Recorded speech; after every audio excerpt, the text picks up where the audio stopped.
Space, the final frontier. These are the voyages of the Starship Enterprise. Its 5-year mission, to explore strange new worlds, to seek out new life and new civilizations, to boldly go where no man has gone before. Scotty, beam us up fast. I can't change the laws of physics. I've got to have 30 minutes. Final weapons. I'm a doctor, not a bricklayer. Live long and prosper. Engage.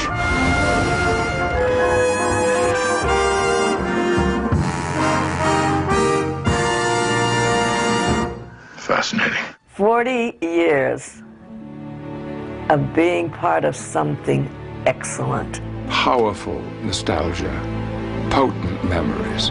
Amazingly important time in my life. I don't know where sci-fi would have been if it hadn't been for Gene Roddenberry and Star Trek. Very smart man, wasn't he? Something about Gene Roddenberry's vision connected with an audience. He wanted to say something through those stories, and you know, a lot of popular entertainment doesn't even bother with that. There are no programs that have been on for 40 years. It was an exciting breakthrough opportunity. We were ordinary people in extraordinary situations, going where no man or woman had gone before. Hello, I'm Leonard Nimoy. On September 8th, 1966, the world got its first glimpse of the future. And now, 4 decades later, Star Trek continues to prosper, and its legacy is one of hope and perseverance. 5 television series, 10 motion pictures, and a universe full of memories. Star Trek has proved itself a viable piece of the human landscape. Here in this warehouse lies a storied history. It took a crew of hundreds of dedicated people to produce the various series over the years, and here, in this vast space, lie many of the objects which played an intricate role in that history. So it seems only appropriate that now, on this 40th anniversary, we let the most loyal fans in the history of television have an opportunity to own a piece of the future. Recently, Paramount Pictures teamed up with Christie's Auction House. Together they put on an auction of galactic proportions, selecting over 1,000 of the most memorable and valuable items from the Star Trek franchise and making them available for the first time ever to the public. An adventure in itself. How did this happen? Why did it happen? And what were the results? Over the next 2 hours, we answer all these questions and give you some insight into the Star Trek universe as told by the very people who experienced it firsthand. Alert status. You're being scanned, Captain. A deep probe, incredibly swift. Back in 1966, I said that 40 years from now, I will be in New York City at the auction of Star Trek artifacts, and we will be anticipating the golden anniversary of Star Trek. No, of course, we had no idea that this was going to happen. As a matter of fact, the ratings were very, very low every season. We were a failure. We hadn't been successful in attracting an audience. I wish we had had more time because there were so many stories and development of characters that Gene wanted to do. You know, we were a canceled series. You know, gone, over, finished. With less than stellar ratings, it seemed that this show about the future would quickly become part of the past. And after only 3 seasons, the series was canceled. Star Trek was dormant for a number of years, and then finally got, as we called it, stripped, where it was on in reruns 5 nights a week, early enough for the kids to see it. Captain, we are being watched. Are you sure? Intuition? No, sir. We're being watched. Suddenly, Star Trek was some kind of a hit series. And that's when Paramount began to say, "Oh, I think something's going on here." Paramount began production of Star Trek the Motion Picture in 1978, assembling the original cast for the first time in almost 10 years. Star Trek's viability on the big screen continued with the wildly popular Star Trek II, The Wrath of Khan, a film which cemented Star Trek's legacy as a major force in the popular culture.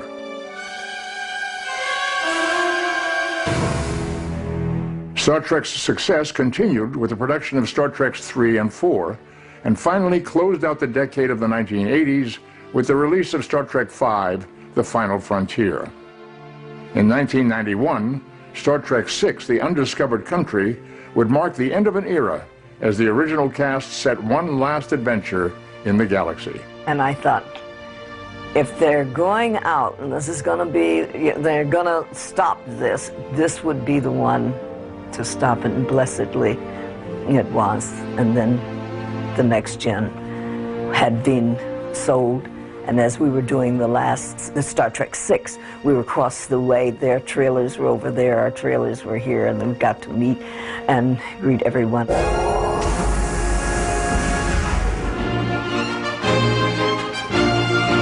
I think it was incredibly satisfying to Gene that after 20 years, he created another version of this mythical show that he had made in the 60s, and that it was successful.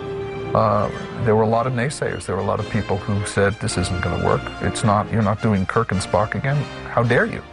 I was asked in the first year, how does it feel to be stepping into the shoes of Captain Kirk? And I had the presence of mind to say, excuse me, but Captain Kirk is still filling his shoes very, very adequately, as indeed Bill was. They were shooting a movie when we were starting ours. These guys were the originators of all of this, and what, in 3 seasons, what Bill achieved, what he established with that character, I think, towers over everything else. Just remember that I said that, Bill. The next time we decide who's paying for dinner. When we first started on the show, we, meaning the actors in the show, and Paramount, who produced the show, weren't sure of how an audience was going to, whether they were interested in embracing another version of Star Trek. This is just another page in history, isn't it? When we started hearing the buzz about another Star Trek series called Star Trek: The Next Generation, we were a little miffed because we thought we personified Star Trek, and Jimmy Doohan was particularly incensed by that.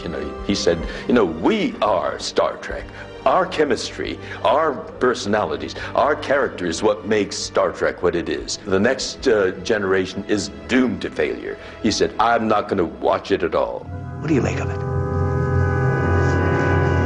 I'm not quite sure. Looking back now, because the show was so successful eventually, we kind of forget about the first season, and that people were not happy that we were on the air. And they were reluctant, I think, to let another enterprise in the galaxy. And eventually, they embraced the idea of Captain Picard, and they embraced the idea that there were other officers in Starfleet, and we stayed on for 7 years and made 4 movies. Next year would be our 20th anniversary of walking on that bridge for the first time, yes. As you know, we could outrun the Klingon vessels, but we must protect the Enterprise C until she enters the temporal rift. And we must succeed. Let's make sure history never forgets the name Enterprise. God out. With the success of The Next Generation and Star Trek's continued popularity, Paramount launched its next series in the Star Trek franchise when Deep Space Nine premiered in 1993, led by the commanding and dynamic Avery Brooks as Captain Benjamin Sisko.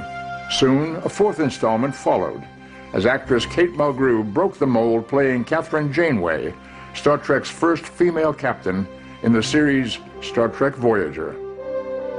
With Enterprise, the series' 5th installment, the show's creators took Star Trek to the past, as Captain Jonathan Archer, played by sci-fi favorite Scott Bakula, and a whole new Enterprise crew found adventure in the galaxy 150 years before the days of Kirk and Spock. There's just been, over the past 40 years, an incredible, insatiable thirst for Star Trek, and I think with each successive show, from Star Trek: The Next Generation to Deep Space Nine to Voyager to Enterprise, there was just always great anticipation. Each time we launched the shows, we delivered. Rick Berman delivered. Rick Berman and his co-writers and co-producers and talent behind the scenes delivered. Star Trek's been around for 40 years, and during that 40 years, it's become part of the American mythos, part of the American nomenclature. A lot of TV shows are lucky to go past 1 year, you know, and here we are on a show that's in its fifth, you know, has had 5 incarnations of different Trek casts. It's truly amazing that even after 40 years, it's still that popular. There are no programs that have been on for 40 years. And not only is that a long time, but as I said before, it's a thing that one generation shares with another generation. And there is no TV program like that. Well, we are the sum of everything that has gone before, after all. We have 10 movies and over 700 hours of television that they're all showing somewhere on any given day or week. Around mid-90s, Star Trek was just insanely popular. And Kirk and Picard were on the cover of Time magazine, and there was a movie coming out of Next Generation, and Voyager was premiering, and Deep Space Nine was on the air. Just huge. It was great to be there, to be part of the ascension, of the reascension of the franchise. A hell of a trek. How wonderful. 40 years. Who'd have thunk it? Certainly not yours truly. The odds against you and I both being killed are 2,228.7 to 1. 2,228.7 to 1? Those are pretty good odds, Mr. Spock. And they are, of course, accurate, Captain. Of course. Since there's been commerce, there have been auctions. From the most intrepid of bidders looking to add to their vast collections, to the nostalgic hopefuls just trying to get their hands on a fond memory, auctions have been the platform of choice. The one commonality they all share is a desire to own a piece of what they consider near and dear to them. For some, it can be for investment. For others, an object which delivers a dream realized from days past. Either way, collecting is in our blood. It's a part of our culture. And this auction is no exception. Sold to my bidder at $5,500. Sold at $1,400. Lots of interest in this. Sold for $4,800. Sold! Christie's, I think, well, for this particular type of business, we are unique. We think it's fantastic for our profile. It brings in a lot of new buyers. It's a tremendous opportunity for PR. And it gives us a different dimension. And people come to us because I think, you know, we've done very successfully with these types of sales before. But given that, just the massive opportunity that was presented by Paramount of saying, you know, look at all of this and this amazing amount of property that had been so carefully kept for decades, and then to understand that you could, you know, conceivably propose to them selecting some items from that and selling it to a community that maybe is even much more broad than what they consider the cult following of Star Trek. It's pretty great. But why now, Mr. Spock? I don't know. And I think on the occasion of the 40th anniversary, it was looked at and thought, what better way to give back to the fans who are constantly wanting connectivity with this franchise was to actually own the physical pieces that they'd seen on camera is unprecedented and something that seemed very appropriate to do. This day was inevitable. We all know it. And we've all tried to prepare ourselves for the challenge ahead. Right after Christmas, we were awarded the contract, much to my shock and amazement and joy, and then to my horror and terror, because suddenly I knew we were in deep.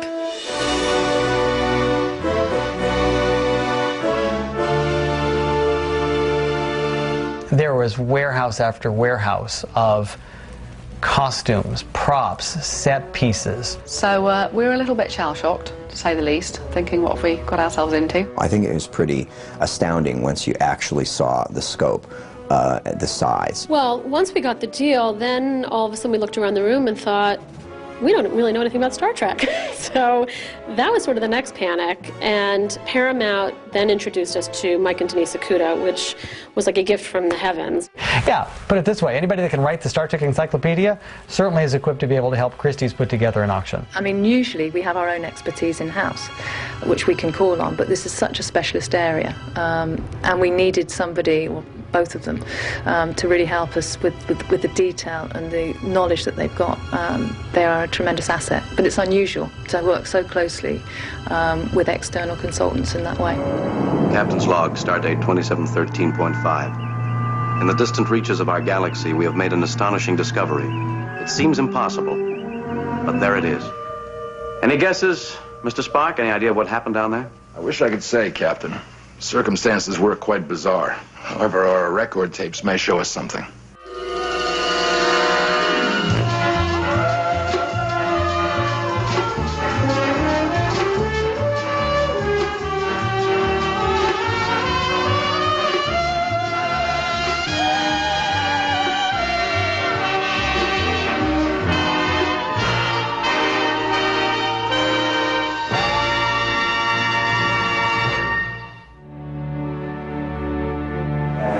This is the Reliant from Star Trek II. This is the ship that Khan hijacked in his attempt to get revenge on Captain Kirk. It's been remarked and redone for any number of ships. So it's labeled as the Saratoga now.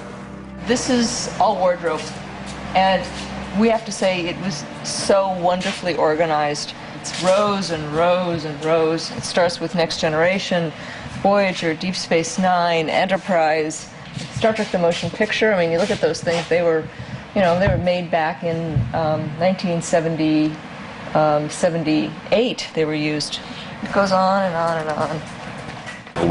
We're trying to figure out what a collector might find interesting, what a film museum might find interesting, what's interesting because it's beautifully constructed, what's interesting because it was important in an important episode, and what's just fun. Hi, Andy Foster. How are you? Hi, Denise. How you doing? Hi, Mike. Andy Foster. Hi. I started with Star Trek: The Next Generation, and I went through and pulled each cast member's Starfleet uniform. This is Captain Picard, Patrick Stewart, and picked what I thought to be the primo one. On and on and on. And then there was an episode called Cupid that a lot of fun costumes, Robin Hood type costumes. I pulled that. This is that collection. But what we did do to make sure, because it's very important that whoever will be purchasing these items has an authentic item, we would also not take this tag as gospel. You're checking. Yes, sir. We are checking. We are going through. We are looking at tags and making sure that this is the article. There. Yeah. Was there anything on it? No. Symbol-wise? No. I actually don't think this is it. I don't think this is. No, this is Finnegan's. This is not the same. This is not the same. Definitely. Can you put one on here?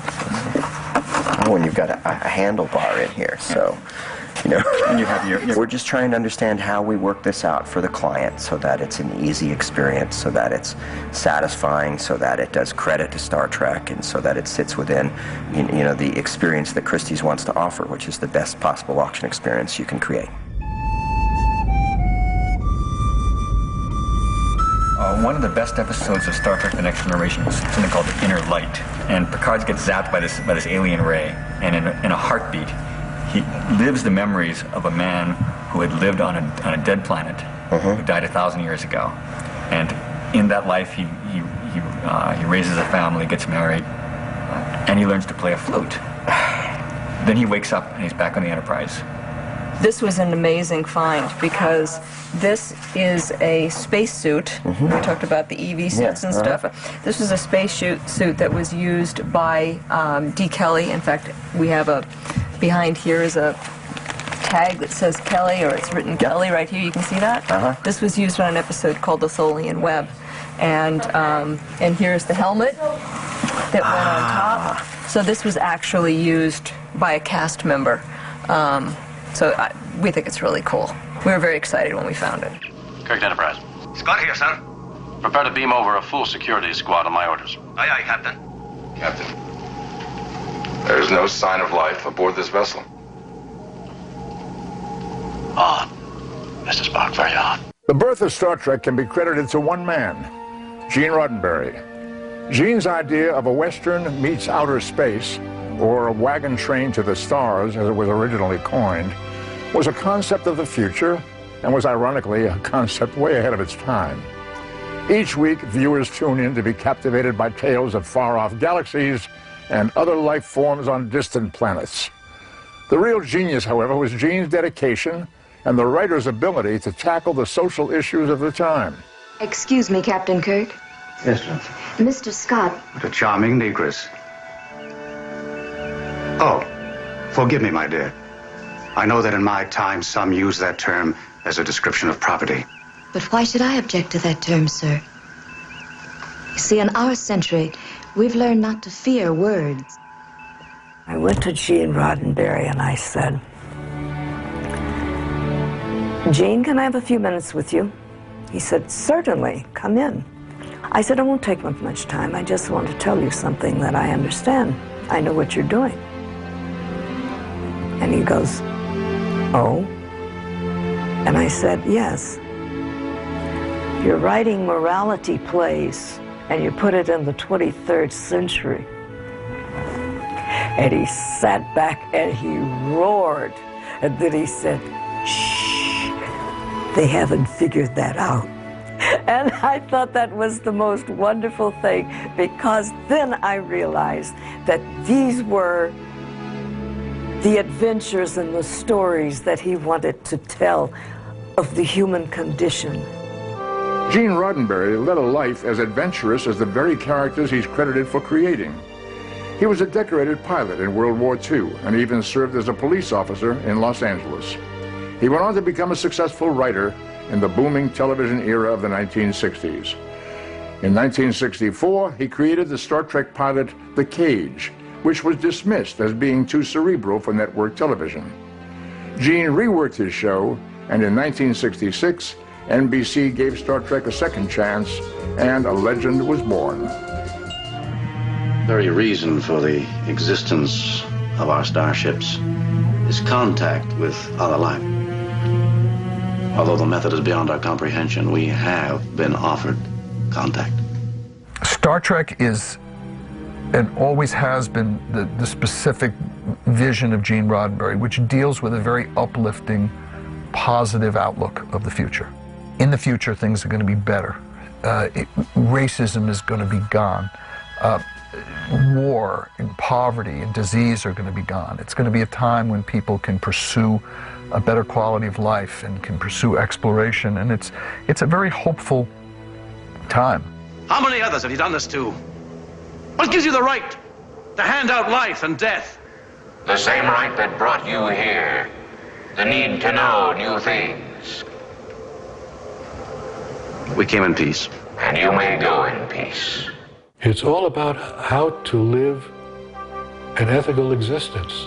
And people respond to this, especially young people who are still idealistic, who haven't had to make that many compromises in their lives yet. You have yet to embrace either patience or logic. You remain impulsive carnivores. Yeah? How about war? Disease, hunger. Pretty much wiped them out in less than 2 generations. I wouldn't call that small potatoes. Star Trek always asks you to think, to say, what would you do if you were placed in the same situation? Everything he came up with back in the 60s was kept alive to the very end. In 1991, Gene Roddenberry passed away. He did, however, live long enough to enjoy the great success of Star Trek: The Next Generation, and his vision of the future has endured to this day. As much as I admire George Lucas and Steven Spielberg, I don't know where sci-fi would have been if it hadn't been for Gene Roddenberry and Star Trek. Roddenberry was a very smart guy, way ahead of his time in terms of understanding human nature. Brilliant. Gene did the extraordinary thing of creating a philosophical and moral set of, an ethical set of benefits for people. By putting it in the future, Gene was able to talk about race prejudice, which you otherwise couldn't talk about. He was able to talk about gender prejudices, which you otherwise wouldn't be able to talk about. Well, a man of great vision, after all, wasn't he? Mm-hmm. Yeah, it's self-evident now. He wanted to say something through the stories, and you know, a lot of popular entertainment doesn't even bother with that. You know, let's just do something glamorous, exciting, beautiful, sexy, whatever. But Gene cared about the content, and that lasted all the way through. This is not a ship of war. This is a ship of peace. Well, I would like to think that we did our best to keep his vision of the future alive in all the shows and films that we've done. Back in the warehouse, the auction specialists continue their search. Basically, we're here to help with the Akudas in any way we can. The scale of what we have here, I mean, just the crates that we have in this warehouse to go through and make the decision of whether or not they want to put it in the sale. And yeah, I mean, the costumes they have, I mean, there's thousands upon thousands of them. Okay. We'll get that down. We'll pull this out and get that bit down for you so you can decide on Okay, that. my sense is we'll take this piece, but not that, but let's take a look at it. We'll help with the packing, we'll arrange the shipping. It's a long process, and it goes back to New York, and it gets unpacked again when it reaches New York, and then it gets photographed to get put in the catalogue, and then it gets taken to the sale room and put on display, and then it gets sold. But this initial process will take a couple of months.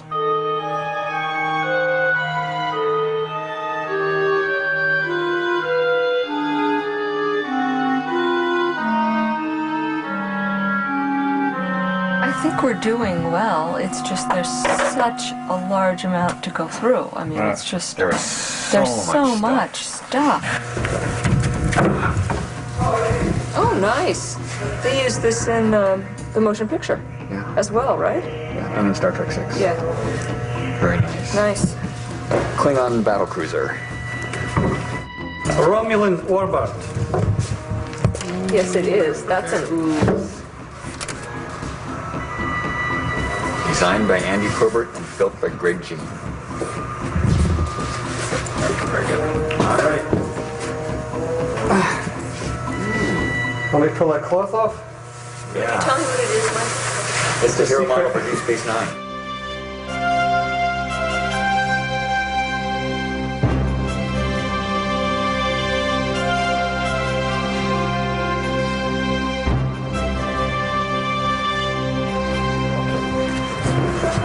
I think we'll take this one. You like that one? Yeah, I think it's a good one. This is an amazing artifact. This is the Hero 6-foot Enterprise from Star Trek The Next Generation.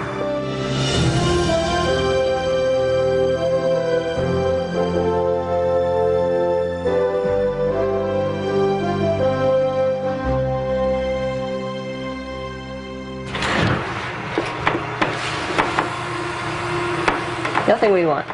Yes, actually we do. What is it? Do you need a flashlight? Yes, we want this. What is it? This contains the power supplies and the controls for the Hero 8-foot Enterprise from Star Trek The Motion Picture.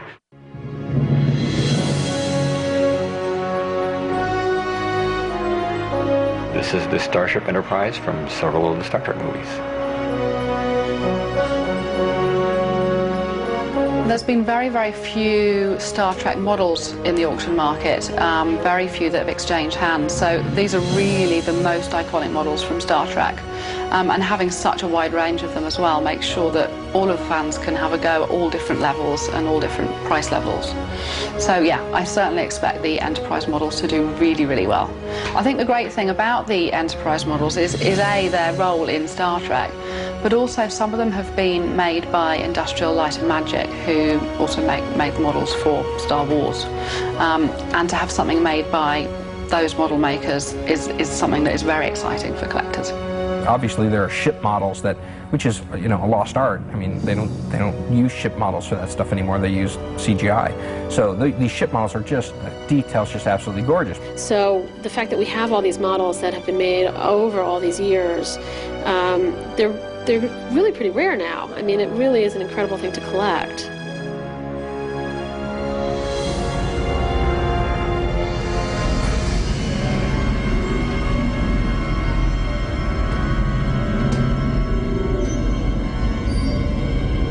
I am Locutus of Borg. Resistance is futile. Your life, as it has been, is over. From this time forward, you will service us. Hundreds of craftsmen designed and constructed the various wardrobes, props, and sets which made up the Star Trek universe. Dozens of makeup artists transformed us from everyday people to the many alien species like the all-too-familiar Klingons or Borg. The characters that have become part of American folklore, like the ever-logical Vulcans, are now all permanent fixtures in the hearts and minds of any of us who have found a home in the Star Trek universe. And let's not forget to mention a certain starship named Enterprise, without which we could never have traveled to strange new worlds. Let's go.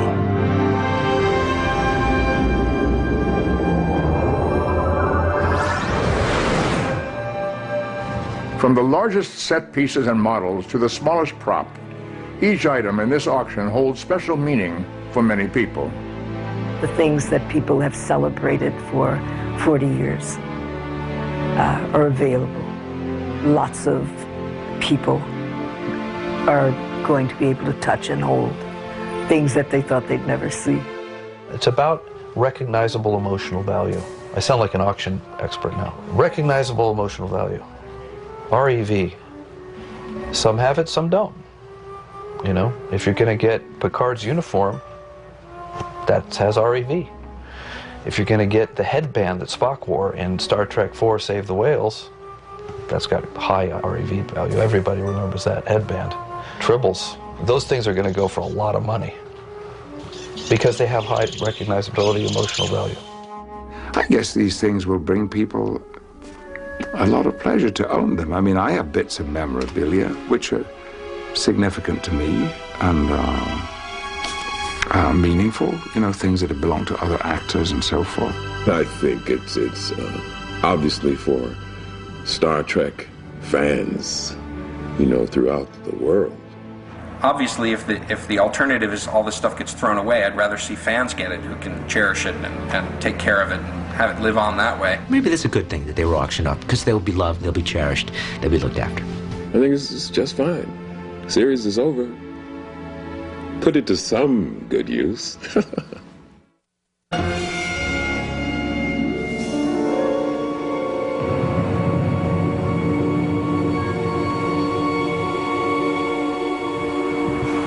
Where's Mr. Okuda?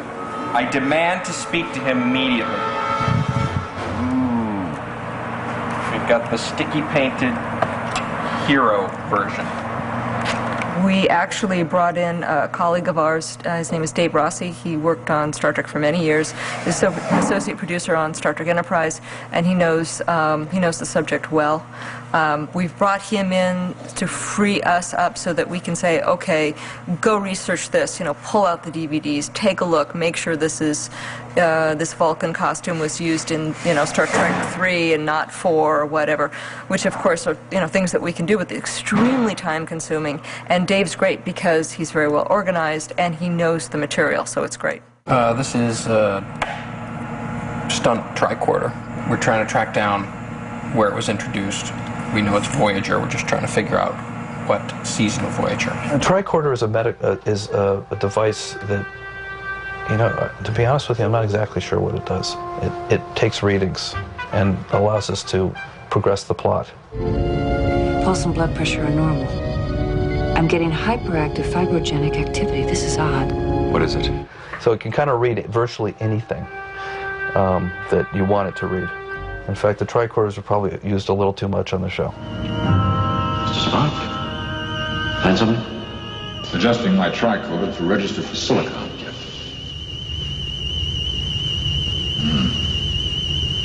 Interesting. There was something called Phase 2. It was the second Star Trek television series that didn't go. It was like 3 weeks out of being in front of the camera, and they pulled the plug, and they made Star Trek the motion picture because a little film called Star Wars came out. And so Paramount said, oh, well, you know, we have this property called Star Trek, why don't we make a motion picture?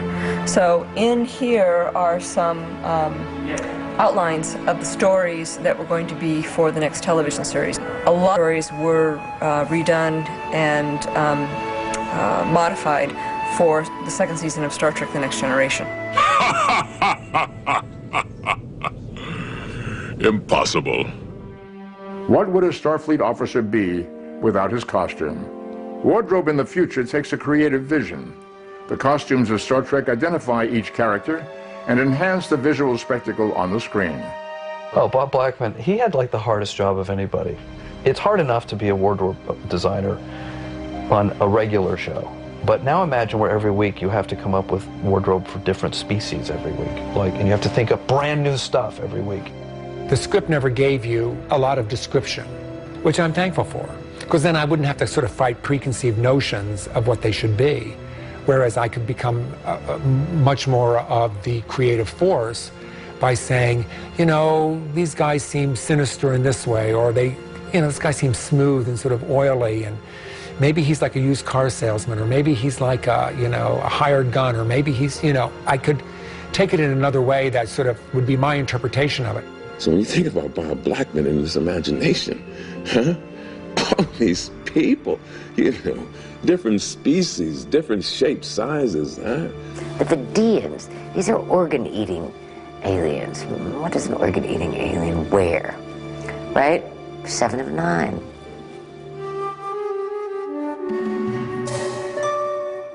Along with the traditional Starfleet uniforms, we had dress uniforms, and we had spacesuits for when they were outside the ship.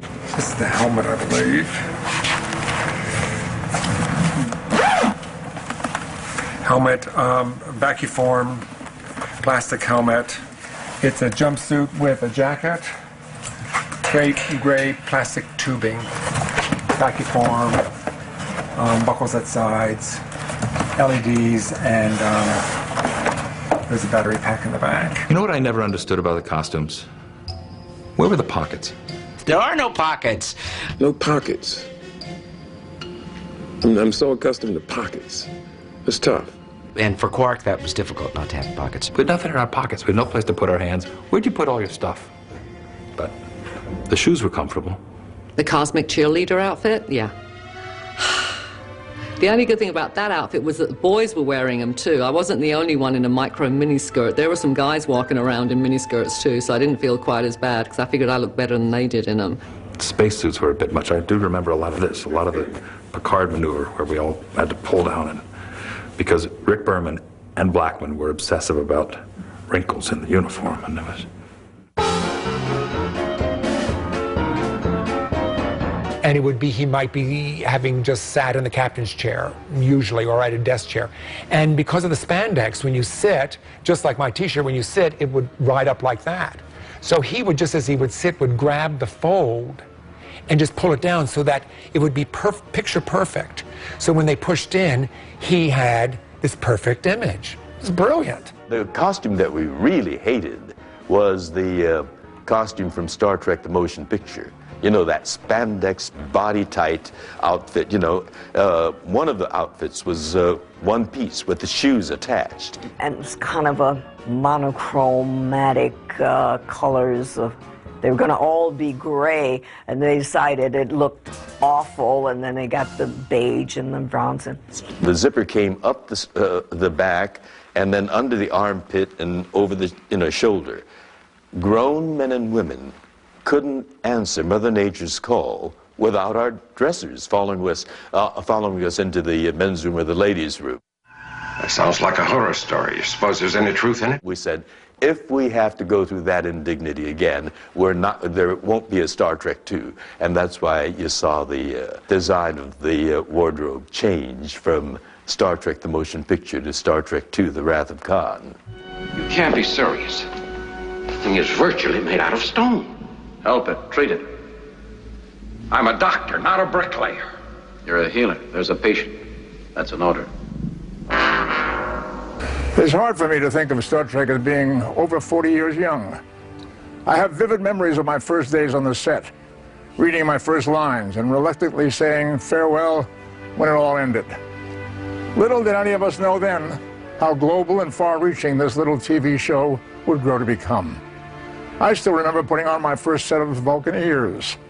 It was uncomfortable, but within a short period of time, these little ears would go on to become one of the most familiar images of modern science fiction. They're instantly recognizable. The collaborative effort delivered throughout all these episodes and films is truly amazing. Writers, Set designers, prop and model makers, directors, cast members, everyone behind the scenes had an undeniable role in making Star Trek the global success it has become. Wrong! Assistant manager for policy and clientele. Reporting for work, brother. What? Did you think you could just walk back in here and get your old job back?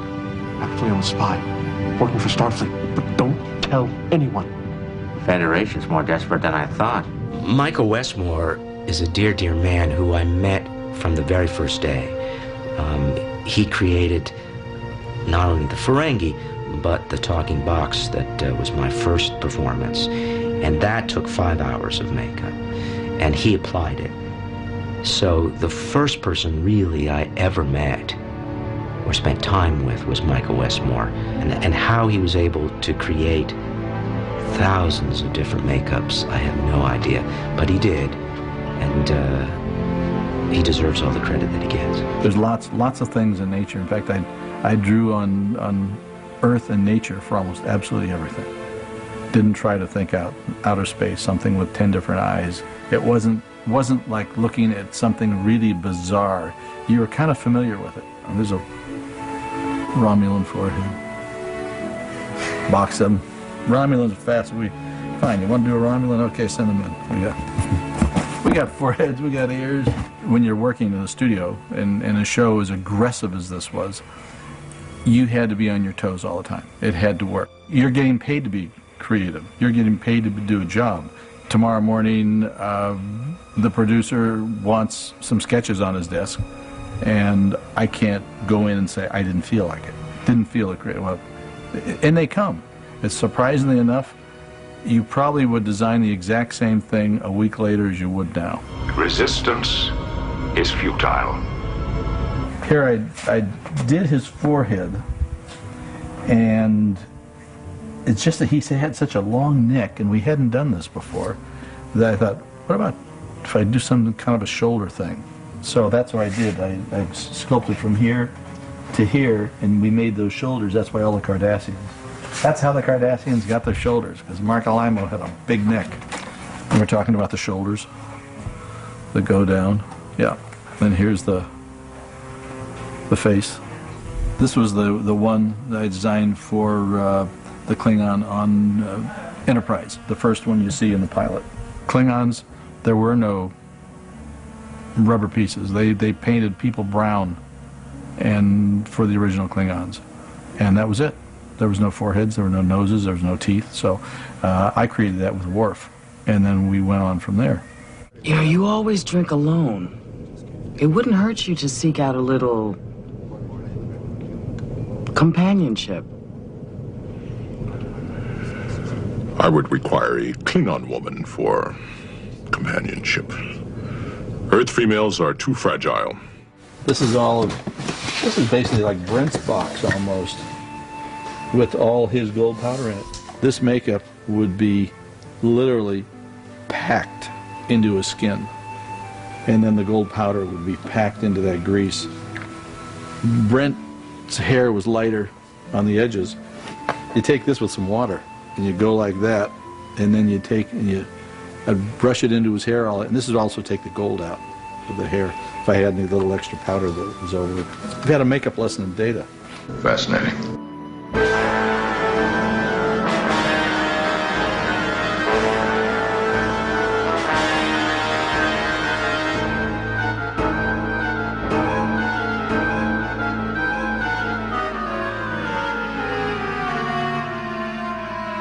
We've been here nearly 3 months working on it, so it's a large project with a great deal of property to take care of. We organised trucks, 5 so far, to take it all back, and in this case, the ship to New York, and there's 2 photographers working round the clock, I'm told, to get the photographs done in time, because there is a catalogue deadline, a printer's deadline, which I don't remember what it is, but it's not far away.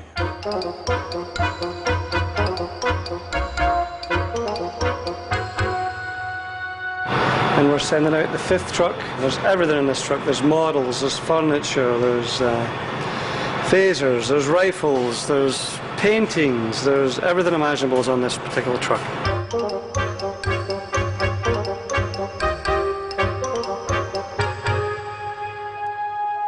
What we're looking for is the transporter, so that we can transport all this to New York just by going.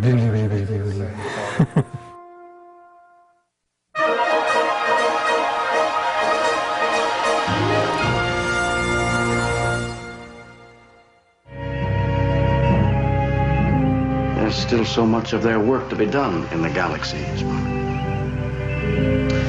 Mr. Sulu, break us out of orbit and continue to our next assignment.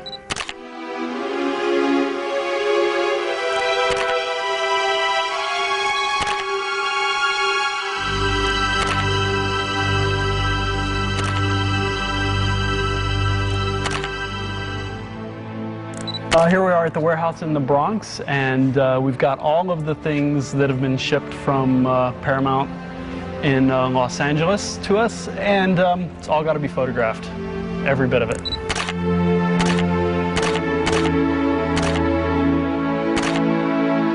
Well, every Christie's auction has its own catalog.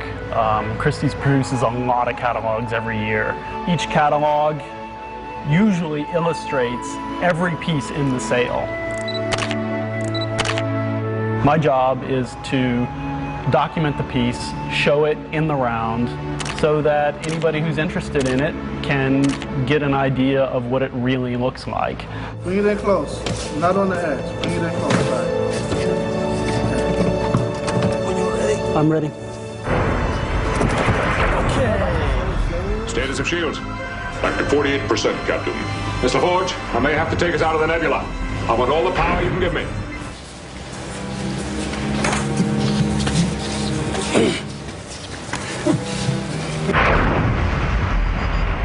Direct hit, Deck 9. Damage report. Structural latching system integrity breached. Prepare to take us out of here, number 1. The larger models in general take a lot more time than the smaller ones. I took 2 shots of it, and I spent a total of 3 hours on it, which is a while, but it's not too bad considering how large an object it is. Fire up the engines, half impulse till we clear the nebula, then punch it up to warp 9. Ready phasers, load forward torpedo bays. Engage. Trekkie, or Trekker, as some would prefer, is a term which describes the most dedicated and die-hard of Star Trek fans. As the years have progressed, so have the love and desire for Star Trek. If one is looking for evidence, one need look no further than any number of Star Trek conventions which take place in most corners of the world on any given weekend.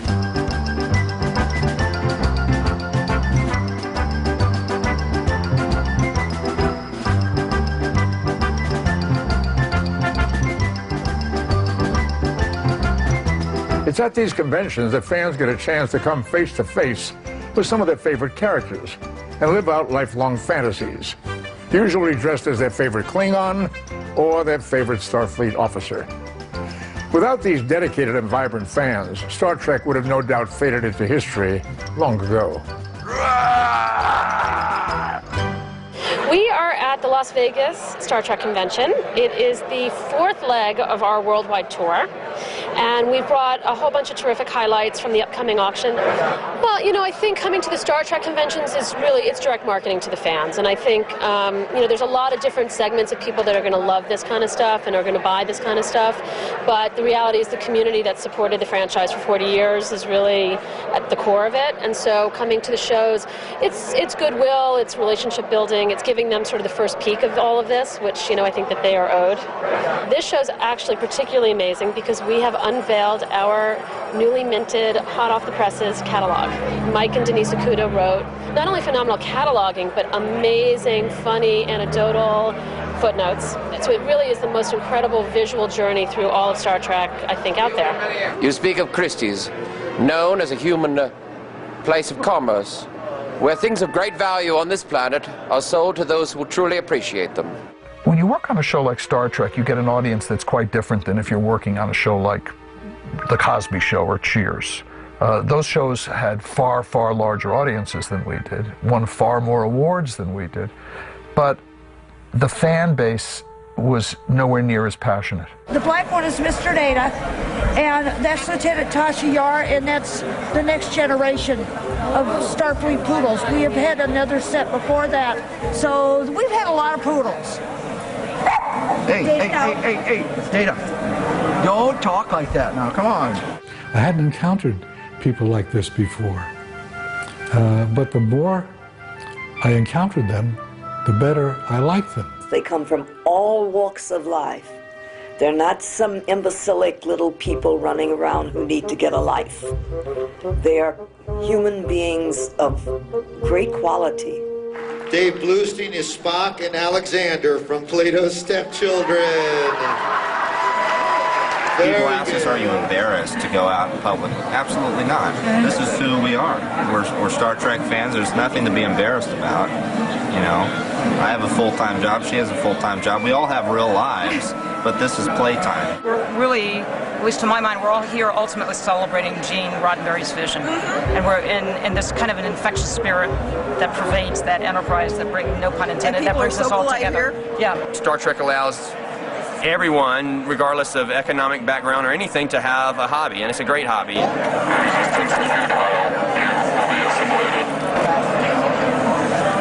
know, they're very loyal, they're very warm, you know, people. I mean, it's people. You've got Star Trek fans that may dress up as Klingons and Vulcans and wear weird things. But you've got, you know, football fans who paint their faces, and they've got their hats with the 2 beers on it and all that. You know, they wear a costume. And that's a very good analogy, the connection between Star Trek and people dressing up in football or baseball uniforms. You've got the guys who ride their Harleys on the weekend that have the long beards and wear their vests and their chaps and all that. That's a costume. Let's give them all a big round of applause, please.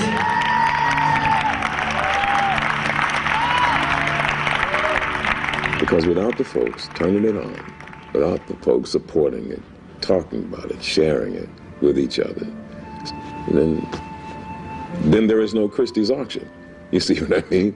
I mean, sit there and watch this auction as it's going on. It's going to send chills up your spine. It's a piece of Star Trek history. I mean, it would be so great to own it. Oh, if I had all the money in the world, if I were Bill Gates and I could buy whatever I wanted? Oh, God. A captain's chair, maybe? Yeah? That would work. Something that Patrick Stewart wore? Oh, yeah, or something of Jonathan Frakes's. Really?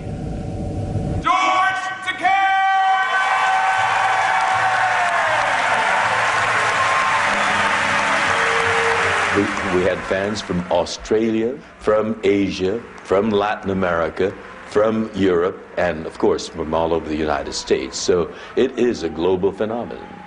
And so here we are, celebrating the 40th anniversary of Star Trek with FedCon 15, The Undiscovered Country. But it was about a year or two after cancellation that the convention phenomenon began. So I've been at it for a good 35 years now. I love you all. Thank you. Germany, please forgive me, Germany was one of our largest conventions. Welcome to FedCon! Which? Cha! Wa! Ba!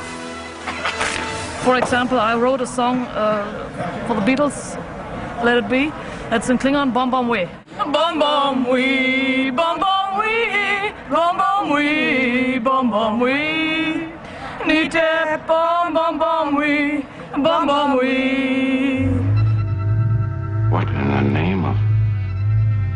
One of the things that's consistent about a Star Trek convention is you know that you're going into an environment that people have chosen to come to because of their affection for the show or for the franchise. It works. It's got all the thingies. Even makes noise. Well, there's a saying that Trekkers started in 1969, 1970 on. Star Trek lives. They made it live.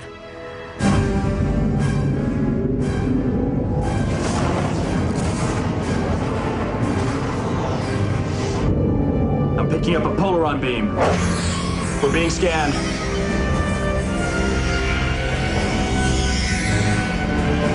Sacred thoughts. Shields to maximum. Stand by all weapons. My God.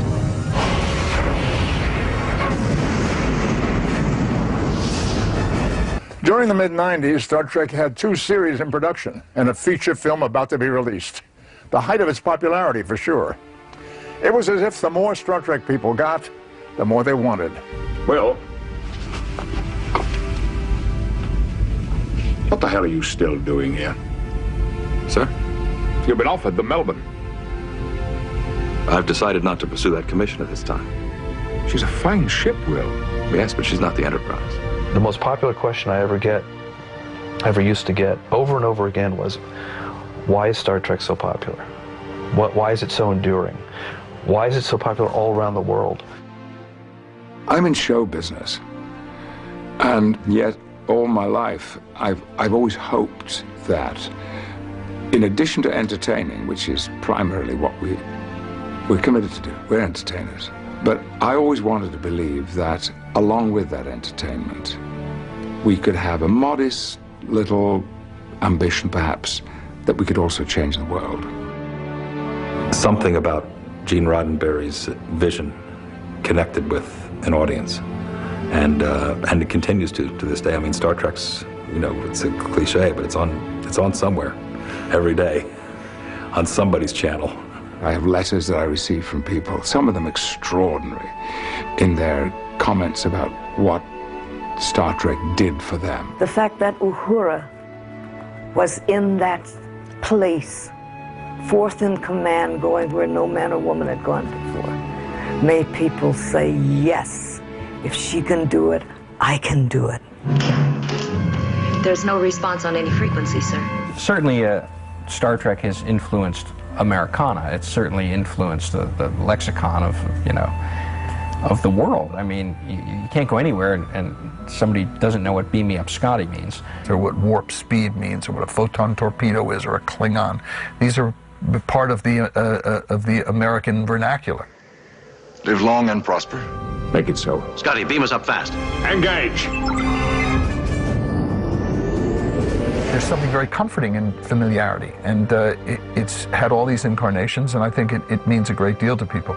And I don't think there's anything like it, because if you even look at medical shows or legal shows, I don't know a lot of doctors and lawyers who watch doctors and lawyers shows, but almost every scientist I've ever known loved Star Trek. You're the science officer. Why aren't you, well, doing whatever a science officer does at a time like this? I am, Doctor. I am observing the alien. Well, at least somebody agrees with us he's an alien. Sci-fi is a way of thinking. You know, thinking, deep thinking about the possibilities. We all live on the same planet. We all grow up looking up the stars going, what's up there? You know, everyone has those questions. Whether you live in Africa, Asia, Europe, it doesn't matter. You know, everyone thinks that at one point in time. So it's got this global success.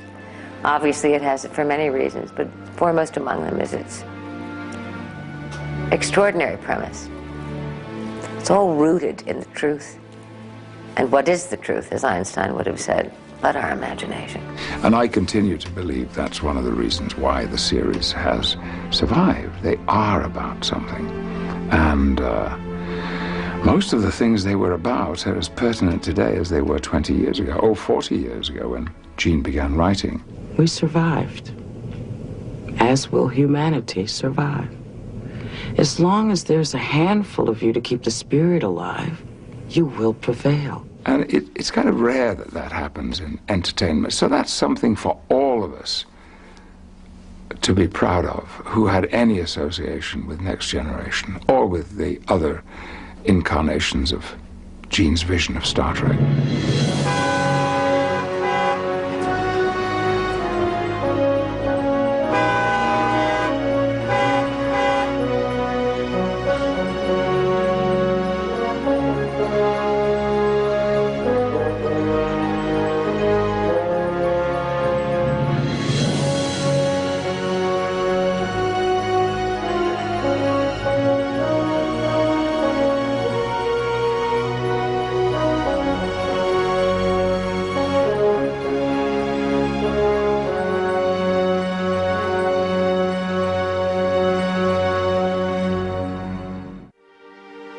Generally, a view at Christie's is between 5 and 7 days. This is particularly short just because this is a rotating gallery and there's always stuff coming in and out of here. So we basically had 4 days to set it up. It will be on view for 4 days, comes down, and then we have the sale. Well, we get our regular sales, but this obviously takes a lot longer to set up because it's more complex. There are many lots. I mean, 1,000 lots is a lot of lots to have in one sale. And we've had to recreate a lot of things in terms of the sets, etc. So clearly that's more of a logistical setup time. It's been a test. I mean, there's, again, so much volume for this kind of sale that bringing this in and staging it and lighting it up and making it look really fabulous, because it's not just about having access to it, but it's really like a curated show. It's like an exhibit. It's like going to a museum. So it is installed in a way that really makes it look its best. And in fact, when I was walking down when we were finishing a setup, there were a couple of guys, I think they were from the company that's been doing the load-in with us. And they said, yeah, and then they're taking it down in like 2 days. Can you believe that? And it was just fun because in the end, that's what we're about.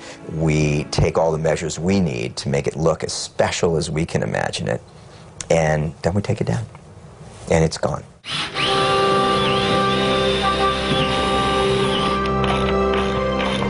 Nice and easy. You gotta walk around the piece. I know Gil wants to see that. Somebody set the post. Tell me when to come down. All right. Oh, there you go. There's Odie. There you go.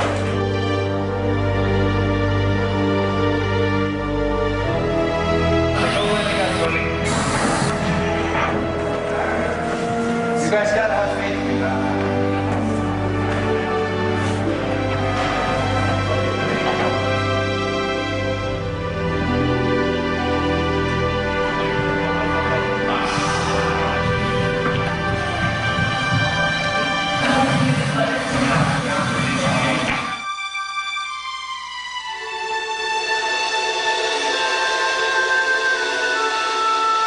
This sale probably is 3 times the size of any other sale we've ever worked on before. Just the size that it's taking up, the time that it's taking up, the amount of people who are working on this sale within Christie's is just phenomenal.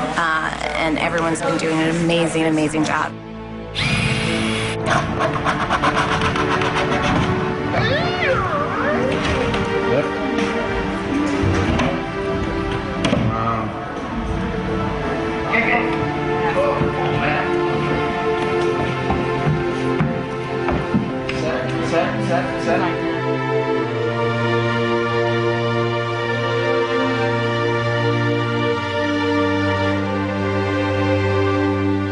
Like I said before, you see this stuff on TV week after week, and you always was wondering what it'd be like to just reach up and look at it or get really close to see it with your own eyes, and here it is. And that they have things from the original Star Trek is just the best. I mean, all the other stuff, Enterprise and everything, saw them all, loved them all, but Star Trek, the original, is the one. I love to look at all of this because I've seen these episodes, I can't tell you how many times. After working so hard to get this up, the best thing about it today has been that people are so excited, and their little kids are excited, and it's nice to actually see that there's a good reaction because it makes you feel better about the sale.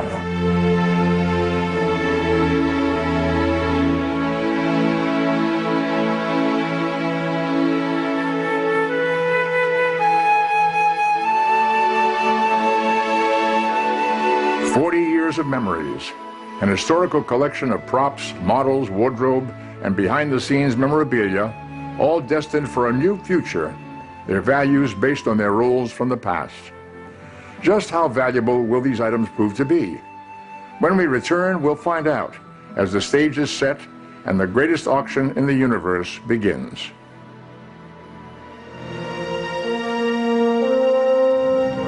I hope I'll be seeing the two of you tomorrow at 1200 hours. Why? Why? Haven't you heard there's going to be an auction of some of the galaxy's rarest and most valuable antiquities? Here.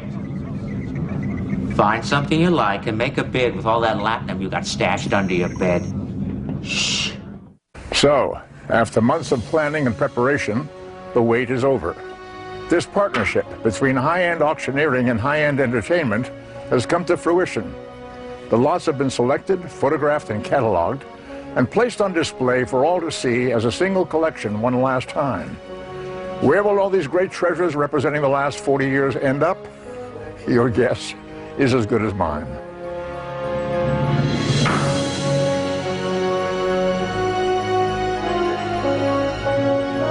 I'm looking forward to see what kind of noise this auction makes. I think it's exciting. I think it will stimulate a kind of multi-leveled, multifaceted response. It should be quite successful. Historically, in terms of television, yeah, these things are important. I'm pretty sure from all indications that it's going to exceed the expectation. So we're going to start with our first lot. Everything will be shown up on the screen. We're starting with Next Generation Movies, Manuscripts and Production Art. And for the first lot, this is the call sheets and costumer notes. How about $300 to start this? Okay, $300. Gentleman's bid at $300, $350. At $350 on my left now, at $350, $400 online.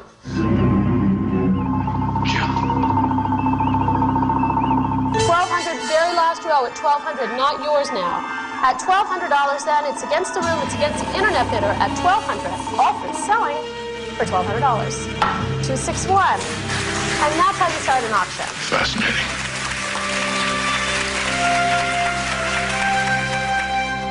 I guess the interesting thing is when you make a film or television show, the props, the costumes, those are all tools for production. And you don't really think of it beyond that.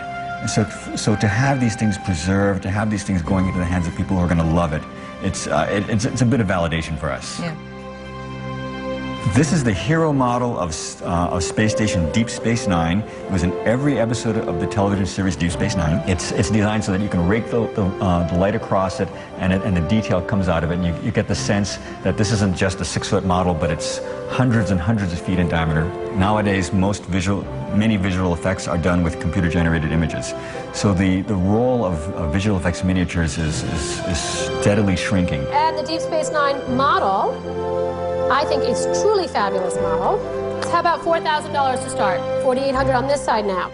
Yeah, that's my girl. $20,000, $50,000, $60,000, $70,000, $80,000, $90,000, $100,000, $110,000. Selling for $110,000.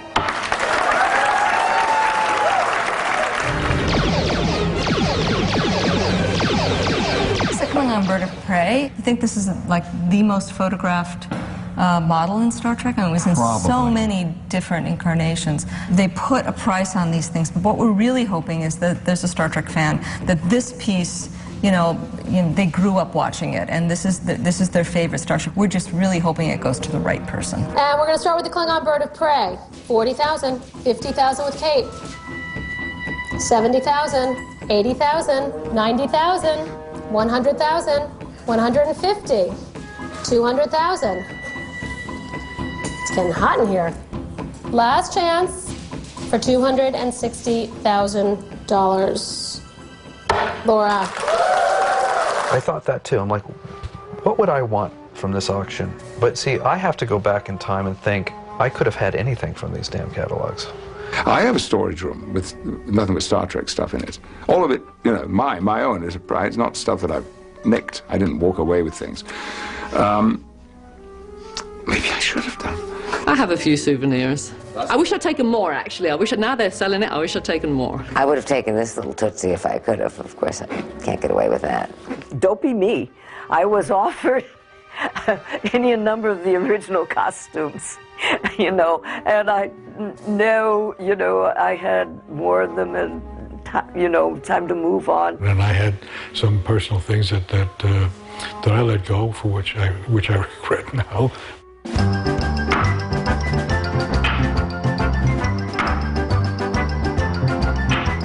Most of the items I'll be bidding for today are costumes from Next Generation and some scripts. Oh, some of the clothing is, I think, for me at least, is most interesting. Some of the costumes. Well, the Enterprise.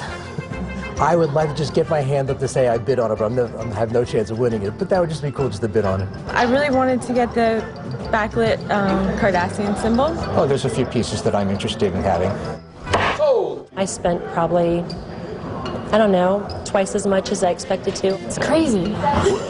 we expected the prices to be higher than the estimated, than the book, but not this. Not that much. There's phone bidders, there's online bidders. You don't know where the bids are going to be coming from. I'm selling online for $4,500. Sold! I can't bid too much. My wife will do things that will be unspeakable to me if I go too high, so... Ask Soul. Soul, are you scared of her? Yeah, I'm scared of her, too. He's scared of her, too. She's very scary. We're both scared. I think wardrobe really has a high value, will have a high value, because it's stuff that characters wore. These were actually used in the 1964 and or 1965 pilots, and they originally were color blue, and with time they faded and changed color to purple. I was one of the people who really hated my uniform. I was not a spandex fan, and I would have been happier in sort of loose. A nice Armani suit would have suited me. Lot 686, late season version of Captain Picard's Starfleet uniform. Bid online at $3,000. At $4,000, bid in the room at $4,42, $4,500, $7,000, a new bidder, $9,000. For $9,000, then was selling to the online bidder, sold at $9,000, $3,405. I did see that the Dixon Hill trench coat and the fedora got a reasonable price, and I actually think, had I been in the room, I might have bid on that. If only it's something that I can actually wear. I like that one. Now, this gonna get going, and I'm gonna get this one. $1,000 then. Our youngest bidder here, $1,100. A new bidder here in the room, $1,200. She's back. My little friend's bid, $2,800.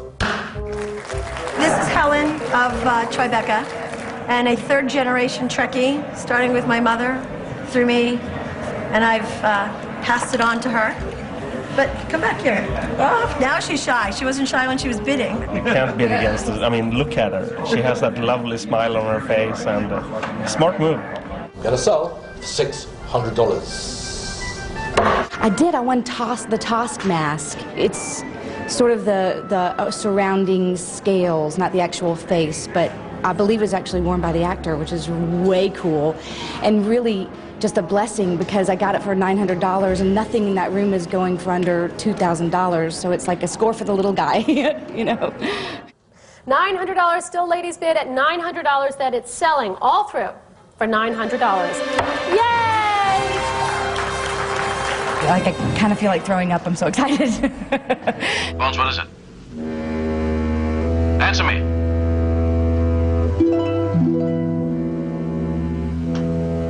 Jim, this ship is dissolving.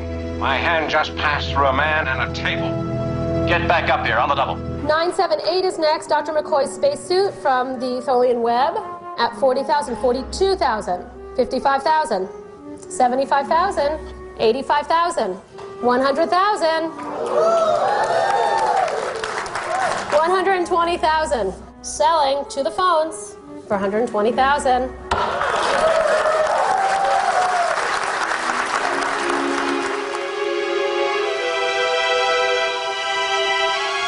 Sold, thank you, Jamie.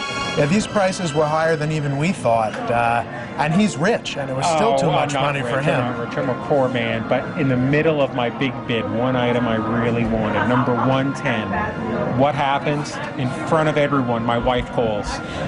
Talk about trying to keep tabs on me. She must have a mental link that I'm bidding $4 to $5 grand. Could be some form of space madness we've never heard of.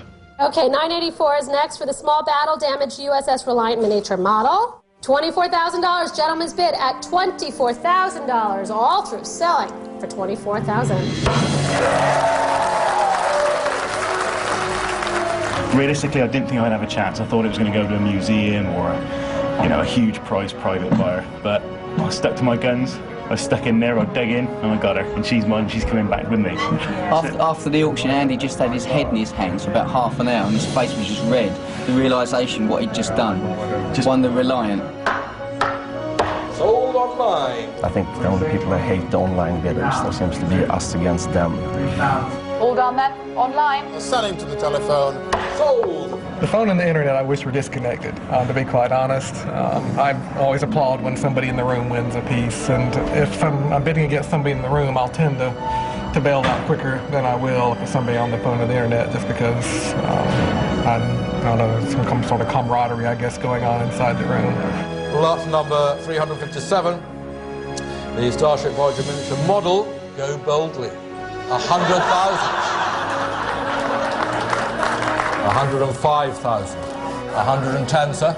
110,000. You don't want to lose it for $5,000, do you? I mean, you sit there and you judge. You can tell if the guy on the phone's slowing down, you know he's getting to his limit. His competitor was a phone bidder on that particular piece, and that guy was probably watching how he was reacting to his bids, you know, whereas we're sort of blind against who the phone bidder is. So in some, I suppose you could say he almost had an advantage over us, but he just held the paddle and it's just like, didn't flinch at all. Last chance. Thank you, sir. Well done.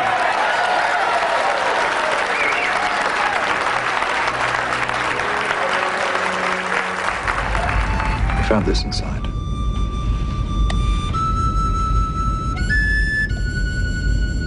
Lot 537, Picard's Resican Flute. Have I pronounced that right? 2 pieces in the lot here. It's been a little bit of interest in this. That damn flute. You'll see. I want the flute. Captain Picard's flute. That's why I came, and how I got interested in it was to see if I could pick up the flute. Everybody I've told that I was coming here, their first question is, are they auctioning off the flute? That flute's going to go for 10 grand. And, well,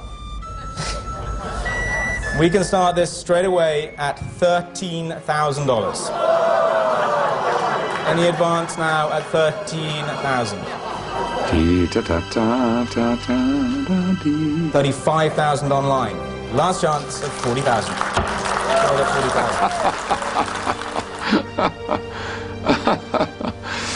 40,000. He doesn't play. He's not a real flute. So for the Enterprise A model and power supply, 60,000 with Stephanie, 70,000, 75,000, 90,000, 100,000. The Starship Enterprise, NCC 1701A. Now this is where the bridge was, and my seat would have been somewhere just around here. This is what you saw in the movies, and this is the oldest of all the models that we have here in the collection at Christie's. Selling for $240,000. Continue to fire all phases.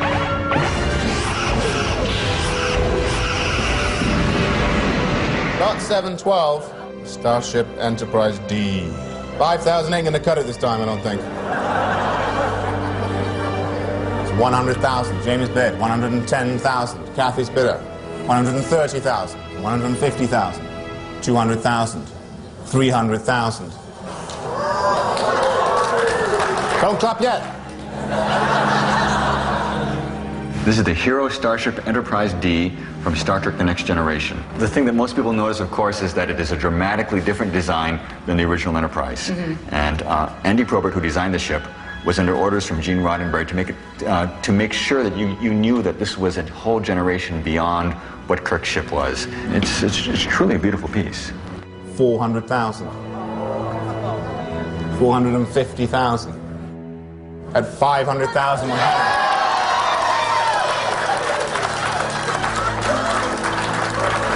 Sold for $500,000. We were totally blown away when the D was sold.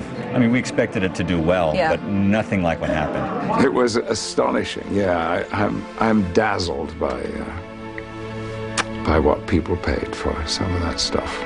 We achieved our goal, and our goal was to, like I said, and I've said it so many times over the months, is to get this stuff into the hands of the fans, because we know that they're going to keep it, they're going to treasure it, they're going to keep it safe.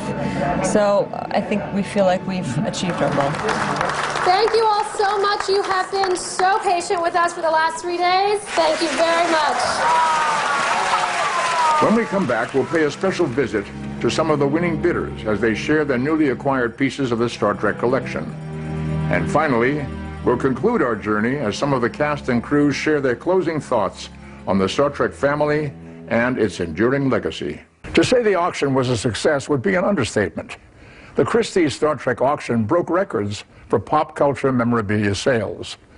The reality is no one at Christie's or Paramount had any indication the sale would do as well as it did. But it's no surprise either. Fans from all across the globe came to New York. Some bid online and others by phone. The response was overwhelming, to say the least. I guess putting on an auction of this magnitude is a little like the life of Star Trek itself. This auction went where no auction has gone before. Bids on the telephone then, and I will sell. $9,500. $4,500. At $8,000. Sold it is at $2,000. At $3,500. $4,000. Sold online. Sold for $4,800. Sold. Sold for $500,000.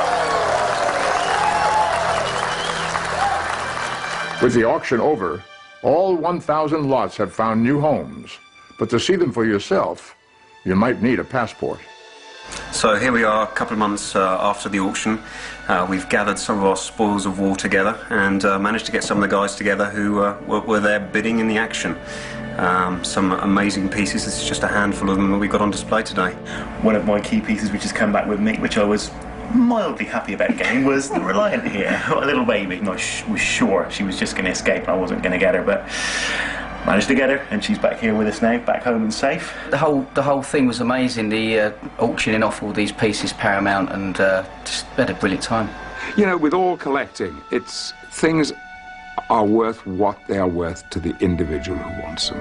Behind me I have my crate that came with all the goods from the Christie's auction, and having it sent over the Atlantic, and it's finally here. We have to find the guns.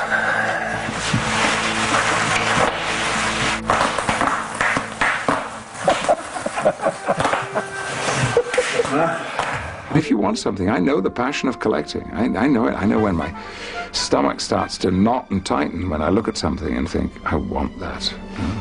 Behind me is our ship that we were able to purchase at Christie's. It's the Karima-class starship from an episode of Deep Space Nine. Considering that I paid $4,000 for this ship, I think I got a bargain. So I'm very happy with it. I have my one of my original earpieces, and I think that was touched my heart, because every time I see it I think hailing frequencies open. You know. I've been fencing or involved with fencing practically my whole life, and it started because of Star Trek. And this is Jean-Luc Picard's fencing outfit. And when it was up for auction, I said, have to have this. Well, actually I said it was for my brother, but he's not getting it.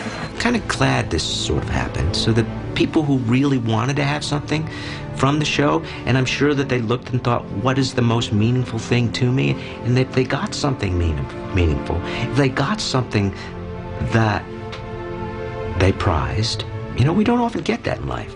Hi, I'm Giles. This is my flat in London. This is also my uniform that I bought from Christie's Star Trek auction. And this is the other uniform I bought. It's the Viceroy uniform from the movie Nemesis. I'm never going to put on a Star Trek suit again, that's for sure. I do have one. I have the studio, several years ago actually, Rick Berman arranged to present me with one of the last of the captain's suits that I wore. So that's stored away. This is the one I was looking for. Yes, this is the Captain Picard jacket from the first season. Pretty cool, pretty cool. My desk was up for sale, and I looked at the catalogue before the auction, and I was, for a moment, very, very brief moment, I was tempted. I thought, wouldn't that be fun to have my desk again and have it always there? And then I thought, well, no, it's not a desk, it's just a prop, it's a piece of, you know, constructed furniture. So this is my Star Trek room, and it covers all TV series. What we have down here is Data's arm, which we got from the auction, if you have a look in there. Great, great piece to have. Okay, not only did I get the real Voyager from Christie's, but we also got an Enterprise C. I mean, to have a Voyager and Enterprise is fantastic. To have either one of them, I'd be pleased to have both. Happy guy. The transporter is one of the things I would have just looked by, but the guy next to me just happened to say, you know, try this, everybody needs to do this at least once, and he's right, everybody needs to slide these slides, I think, who's ever watched the show. But of course I had to go home and record the real sound so I could play with the buttons and make it look official.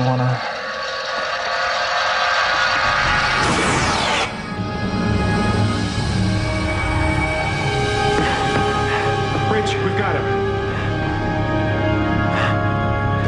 and we had no other choice. Brings a little Star Trek home to you, just being able to do something like that. 3 years ago, I didn't even know your name. Today, I can't imagine a day without you. Captain Janeway to the bridge. When I look back, I have fond memories of working with the cast and crew. And some of my closest friends that I'm in contact with today are from Star Trek. Which just goes to prove that when you travel the universe together, there's a good chance you'll form a bond for life. I don't think you've lost a thing. And I think you've gained more than you realize. You're happy here. Happier than I've ever known you to be. There's a sense that you're a member of the Star Trek family, for lack of a better word, and that you're responsible for a certain amount of Roddenberry's legacy and vision, and the relationships of the characters in the shows were very similar, and I think that the relationships of the actors were as well. The happy memories that I had of that time, and they're largely really very positive, and working with those guys, they taught me to be irreverent and to enjoy laughing. I loved them all. In the end, when I had to do all those scenes of saying goodbye to them, it was just hell. It was hell. When I first took command of this post, all I wanted was to be somewhere else. Anywhere but here. But now, 5 years later, this has become my home, and you have become my family. I enjoyed the crew immensely. I enjoyed, working with very, very talented people. I enjoyed the writing. And the writing was very intelligent. I laughed every day. I feel very blessed in that my professional colleagues have become, over the years, good personal friends. And, some of them we've lost. Jimmy Doohan was a particularly dear friend. I used to call him my favorite drinking buddy. And in this derivative, mixed with alcohol, it merely deadens certain nerve inputs to the brain. Oh, well, any decent blend of scotch will do that. Oh, the irascible Jimmy Doohan, Scotty. He was always blowing off and then coming back and hugging, so you kind of got used to him being that kind of way. DeForest Kelley was a very sweet man, a very courtly gentleman of the old school. DeForest Kelley, I loved him very, very much. By golly, Jim, I'm beginning to think I can cure a rainy day. Can you help? Helped it? I cured it. I wish that Gene could have, lived another 20 years and seen how his legacy has grown and grown and grown in this way. In the period of time that I was dealing with the 4 series that I worked on, we produced 620-something hours of television, which is a lot of television. And I think the fact that the franchise is taking a bit of a rest now is going to be good for it. I think people will be always looking to see if it can't be, sparked into life again. Because as I've said before, the issues, the stories that it has are for all time. We can't be afraid of the wind, Ensign. Take us to Warp 4. And for the foreseeable future, the original, the classic series, Next Generation, Voyager, Deep Space Nine, Enterprise, they will go on screening too. This isn't the end. You say that with remarkable assuredness. I don't know, maybe if things don't really work out for me, I could, like Brent used to say, we can always put our suits on and we can do bar mitzvahs and, birthday parties and things.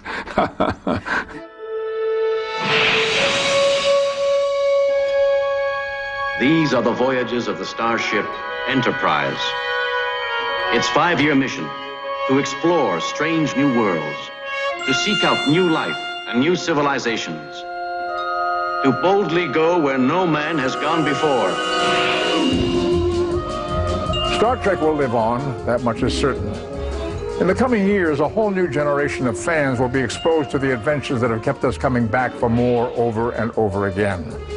As for future Star Trek stories, they will come. After all, a show that brought so much hope and entertainment can't stay down for long. Thanks for watching. Live long and prosper.